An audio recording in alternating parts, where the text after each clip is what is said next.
Hello and welcome to the International Quilt Museum's virtual First Friday Fun. I'm Lauren Holt, Education Coordinator at the museum, and in honor of Black History Month, this First Friday Fun presentation will be exploring a short history of African American quilts and the communities that make them. Many authors, curators, and collectors have described African American quilts as having a distinct use of bright and contrasting colors, large and asymmetrical designs, and creative improvisation and symbolism. These characteristics do not hold true for all quilts made by African Americans. Many African American artists and quilt makers make quilts that are symmetrical and follow the stricter patterns usually attributed to European or white American quilts. In fact, some scholars have pointed out that geographic region and class are more likely to decide the types of quilts an individual person makes than anything related to race.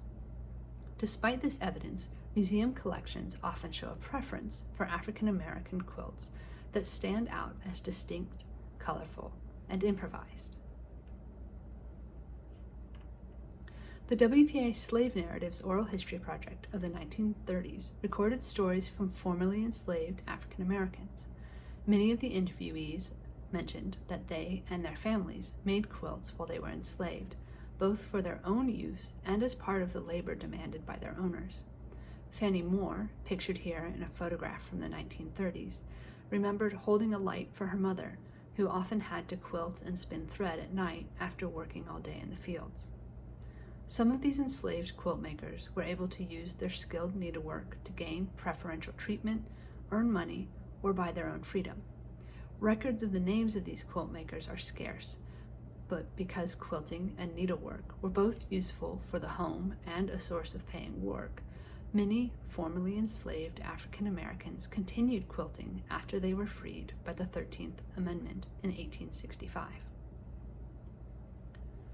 One of the most famous early black quilt makers who historians have records for is Harriet Powers, who was born into slavery near Athens, Georgia in 1837. Her Bible quilt, made around 1886, is an example of narrative quilting in African American tradition and is now part of the collection of the Smithsonian National Museum of American History. This quilt, from the International Quilt Museum's collection, is a reproduction of her second narrative quilt, Pictorial Quilt, and depicts both biblical scenes and local records of eclipses, weather events, and falling stars from the late 1700s and the 1800s. The original, made in 1898, is part of the collection at the Museum of Fine Arts in Boston, Massachusetts. In recognition of her work as a quilter and artist, Harriet Powers was posthumously inducted into the Georgia Women of Achievement Hall of Fame in 2009. Another reproduction project, the original version of this Black Family album, was created by Sarah Ann Wilson in New Jersey around 1854 as a way of recording her family's traditions, values, and lineage. The original quilt sold at auction in 1984 for $38,800, which would be about $97,000 today. The Tennessee Valley Authority was created in 1933 as part of the New Deal Public Works programs. Its mission was to address problems in the Tennessee Valley and Alabama, such as flooding, deforestation, and the lack of electricity available for residents. And one of its most famous projects is the construction of electricity-generating dams that still function today. Many African Americans worked on the project to improve their community, and in 1934, Ruth Clement Bond designed a quilt to commemorate these efforts and to celebrate the partnership between Black workers and the support and guidance provided by the Tennessee Valley Authority. Ruth Clement Bond was part of a social club made up of the wives of the Black men who worked on the Wheeler Dam, and these quilts were one of several projects the group made that aimed to revive the arts and crafts that African Americans had used under slavery and to express how they were working to change living conditions in the South. These panels are reproductions of the original quilts, which were gifted to the Tennessee Valley Authority in 1935. Of the Lazy Man quilt on the left, depicting a black man choosing between a guitar and working with the TVA, Ruth Clement Bond has been quoted as saying, "He chose the TVA job. It has a hopeful message. Things were getting better, and the black worker had a part in it." The Black Power quilt on the right, with the raised fist holding a lightning bolt, was originally meant to signify the electric power the black workers were bringing to the area.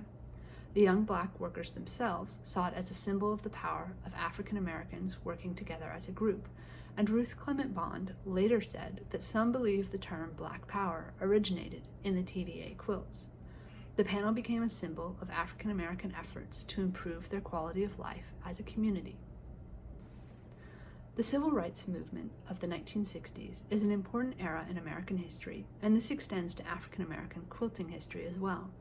Many of today's most famous African American quilters lived, worked, and made art throughout the Civil Rights Movement and continue to quilt memorials of that time today. The Freedom Quilting Bee began in 1966 as an effort to raise money for the black community of Rehoboth, Alabama during the Civil Rights Movement. The women of what was called the Black Belt in the South often faced racism, poverty, and limited access to education or economic opportunities, and the Freedom Quilting Bee's partnership with advocates in New York City allowed them to reach a much wider audience.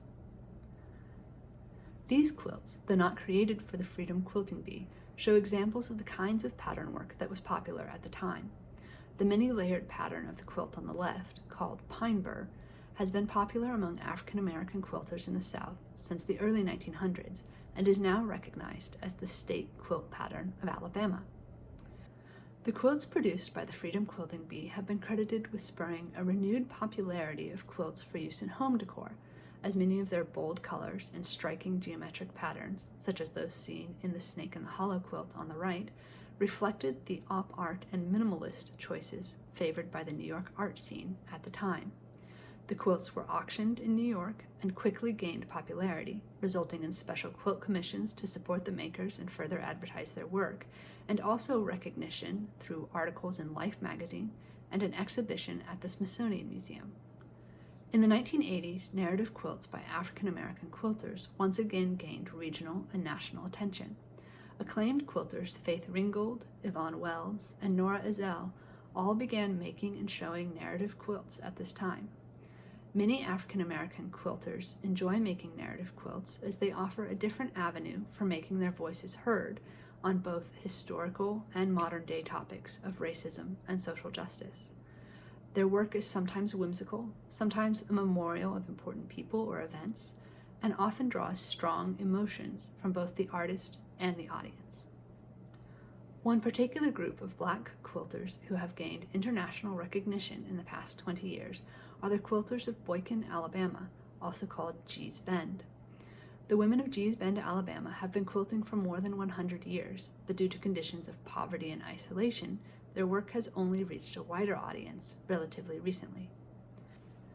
In 2002, the Quilts of Gee's Bend opened at the Museum of Fine Arts in Houston, Texas. From there, the exhibition traveled to 13 museums across the United States.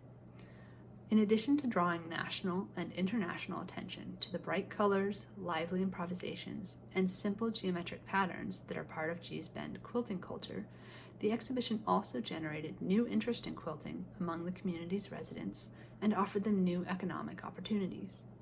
In 2006, a second exhibition, Gee's Bend, The Architecture of the Quilt, was organized, along with a line of U.S. postage stamps. In 2016, the community began creating limited edition art prints of their designs as well. The Gee's Bend quilts remain popular among curators, collectors, and quilters today, and the community's work has become a highly recognizable symbol of African American quilting tradition. If you have enjoyed this presentation and would like to view more quilts by African American quilt makers, we are featuring a virtual pop-up called Bold Statements Responding to African American Quilts on our website.